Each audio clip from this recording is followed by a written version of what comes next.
हाय, मैं हूं अंजलि। आज हम लोग देखने वाले हैं क्वेश्चन प्रैक्टिस पैरेलल लाइंस का। पैरेलल लाइंस में जितने भी डिफरेंट टाइप्स ऑफ क्वेश्चंस आते हैं जो कि हम लोग एग्जाम में नहीं कर पाते हैं सॉल्व, हम लोग आज उससे प्रैक्टिस करेंगे और उसे सॉल्व करने का कोशिश करेंगे। आप लोगों का तो पैरेलल लाइंस का कॉन्सेप्ट क्लियर हो चुका होगा कि मैंने एक एक चीज़ मैंने अच्छे से बताया था। अगर आप लोग को नहीं आता है पैरेलल लाइंस के बारे में तो आप लोग पहले जाके उससे सीख लीजिए कि वर्टिकल एंगल्स क्या होते हैं, लीनियर पेयर क्या होता है, वो सब सीख लीजिए। इसके बाद ही आपको ये सब समझ में आएगा। Alternate interior angles, exterior angles, अगर आपको ये सब के बारे में पता है तो आइए फिर क्वेश्चन प्रैक्टिस स्टार्ट करते हैं। तो सबसे पहले हम लोग देखेंगे। So the question is in the adjoining figure it is given angle A is 60 degree, angle A 60 degree given है, and angle CE and AB is parallel line। मतलब एंगल CE और AB पैरेलल लाइन है। ये दोनों जो line है ये दोनों पैरेलल लाइन है। एंड एंगल ECD ये जो गिवन है वो 65 डिग्री है। Find angle ACB, angle ACB, ये एंगल हम लोग को फाइंड करना है। क्वेश्चन समझ में आया क्या बोल रहा है? एंगल ए और एंगल ECD दिया हुआ है और एंगल ACB फाइंड करना है ना। क्लियर है? सबसे पहले यहाँ पे देखिए कि एंगल ए, ये जो दिख रहा है लाइन AC लाइन, ये एक ट्रांसवर्सल लाइन है। एंगल AB और CE तो हो गया पैरेलल लाइंस, और ये जो एंगल है AC, जो ये जो लाइन है ये ट्रांसवर्सल लाइन है जो दो पैरेलल लाइंस को कट कर रहा है या फिर इंटरसेक्ट कर रहा है, इस टाइप से है। तो ये क्या है? पैरेलल लाइन है। ये जो लाइन है AC, ये एक पैरेलल लाइन है। तो इधर देखिए ये 60 डिग्री है, तो ये क्या होगा? ये भी 60 डिग्री होगा। ये जो है ये भी 60 डिग्री होगा। क्यों होगा 60 डिग्री? क्योंकि एंगल BAC और angle ACE alternate interior angles है, और अल्टरनेट इंटीरियर एंगल्स क्या होते हैं? इक्वल्स होते हैं। अब समझ में आया कि ये 60 डिग्री कहां से आया? क्योंकि ये और ये अल्टरनेट इंटीरियर एंगल्स है। So angle BAC is equal to angle ACE. Why? Because these both are alternate interior angles। क्योंकि ये दोनों alternate interior angle है उसलिए ये इक्वल होगा। So angle ACE equal to 60 degree, क्योंकि एंगल BAC ऑलरेडी कितना दिया हुआ है? 60 डिग्री दिया हुआ है। ये एंगल A बोलिए या फिर एंगल BAC बोलिए, ये इक्वल है। यहाँ पे एंगल BAC कितना दिया हुआ था? 60 डिग्री। ये क्या है? गिवन है, ऑलरेडी गिवन है। तो हम लोग का ये निकल गया, और ये 65 डिग्री दिया हुआ है। तो हम लोग का टोटल ACD कितना होगा? एंगल ACD, ये जो एंगल है ये तो 60 डिग्री समझ में आ गया। अब देखिए ये जो एंगल फॉर्म हो रहा है इस टाइप से है। ये 60 डिग्री आया और ये 65 डिग्री है, और ये क्या है? ACD। तो एंगल ACD कितना है? एंगल ACD क्या होगा?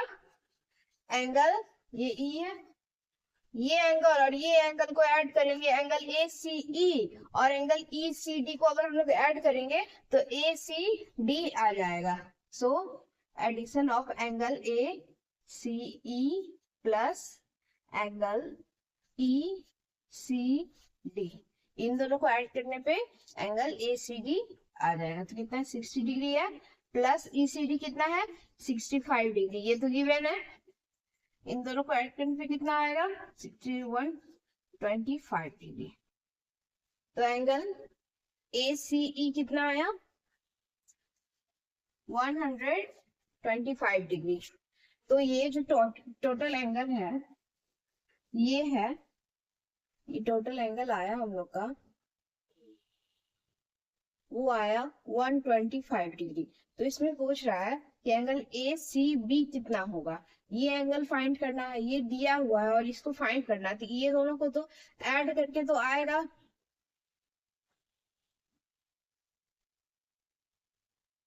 देखिए ये आया 125 डिग्री, इतना आया, ये ए था, ये हम लोग पूरा इसको, ये आया पूरा 125 डिग्री, ए सी डी आया 125 डिग्री, और ए सी बी हम लोग को फाइंड करना है। क्या फाइंड करना है? एंगल ए सी बी, ये हम लोग को फाइंड करना है। तो ये दोनों क्या है? लीनियर पेयर फॉर्म हो रहे हैं, ये दोनों एंगल साथ में लीनियर पेयर फॉर्म कर रहा है।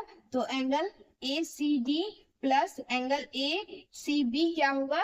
ऐड होकर 120 हो जाएगा, क्योंकि ये दोनों लीनियर पेयर फॉर्म कर रहे हैं। So angle A C D plus angle ACB is equal to 180 degree. Why?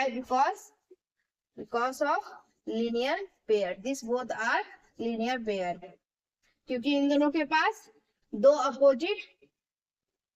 Opposite arms है और एक कॉमन आर्म है जो कि है AC।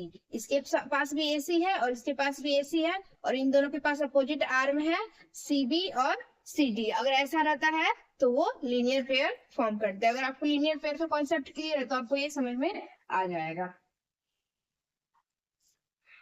So angle CD is 125 degree plus angle ACB not given, तो वो सेम रहेगा, इक्वल टू 180 डिग्री।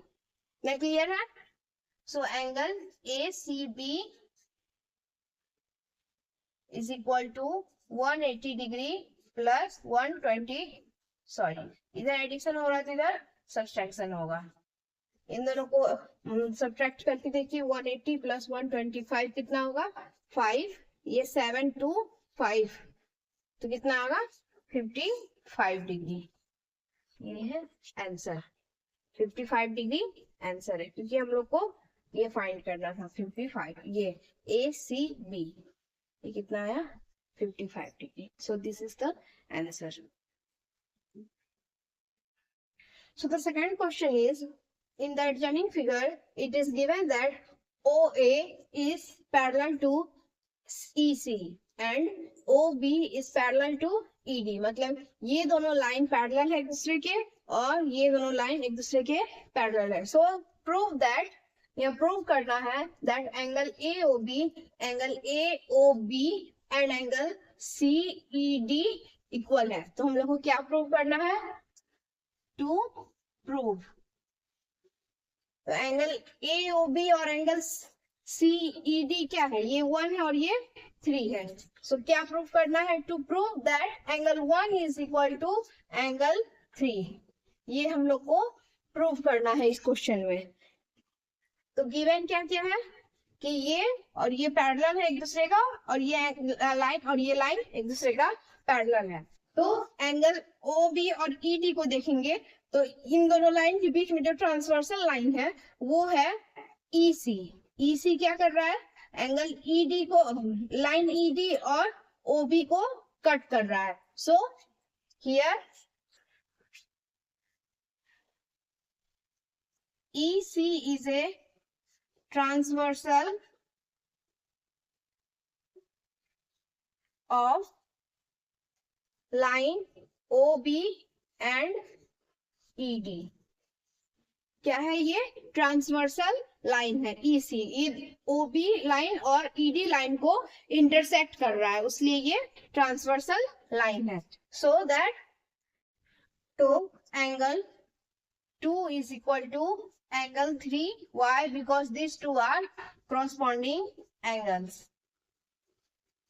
और corresponding angles equal होते, corresponding angles का property होता है कि that these two angles are equal। क्यों ये दोनों corresponding angles? क्योंकि मैंने बताया कि EC एक ट्रांसवर्सल लाइन है OB और ED का, और OB और ED क्या है? एक दूसरे से पैरेलल है। Here OB is parallel to ED here, so that angle 2 is equal to angle 3 because these two are corresponding angles।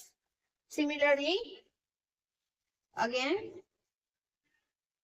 ये जो लाइन है line O B, O A and E C, E C, इन दोनों line को देखिए transverse कर रहा है ये ओ बी, मतलब O B a transversal line है।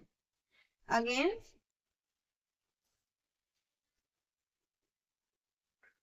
OB is transversal of OA and EC। तो ये दोनों जो पैरेलल लाइन है, इन दोनों को कौन इंटरसेक्ट कर रहा है? OB इंटरसेक्ट कर रहा है, ऐसे दो लाइन है और OB इसको इंटरसेक्ट कर रहा है, इन दोनों को कट कर रहा है, इन दोनों पैरेलल लाइंस को। ये क्लियरली समझ में आया मैं क्या बोल रही हूँ? OB और EC एक पैरेलल लाइन है जिसको OA और EC दो पैरेलल लाइंस है और इसे OB ट्रांसवर्सल लाइन है जो इन दोनों को इंटरसेक्ट कर रहा है। तो ये गिवन है that OA is parallel to EC, इतना तो गिवन है। So here angle 1 is equal to angle 2. Why? Because these both are also corresponding angles and corresponding angles are equal. तो इसे हम लोग ले लेते हैं 1 and this, ये जो लाइन आया second statement, this is statement 2 and this is statement 1. So from 1 and 2 we get that angle 1 is equal to angle 3, क्योंकि यहाँ पे angle 2 is equal to angle 3 है and यहाँ पे angle 1 is equal to angle 2 है। तो इन दोनों में 2 कॉमन है, तो इन दोनों 2 को रिमूव कर देंगे तो angle 1 is equal to angle 3 आ जाएगा, hence proved। हियर क्या प्रूव करना था? Angle 1 is equal to angle 3 और हम लोगों ने ये प्रूव कर दिया that angle 1 is equal to angle 3। So this is answer. क्या आप लोग को इतना क्लियर है? अब आप लोग क्या प्रॉपर्टीज, अगर पैरेलल लाइंस का आएगा क्वेश्चन तो क्या आप लोग उसे सॉल्व कर पाइएगा? All the very best.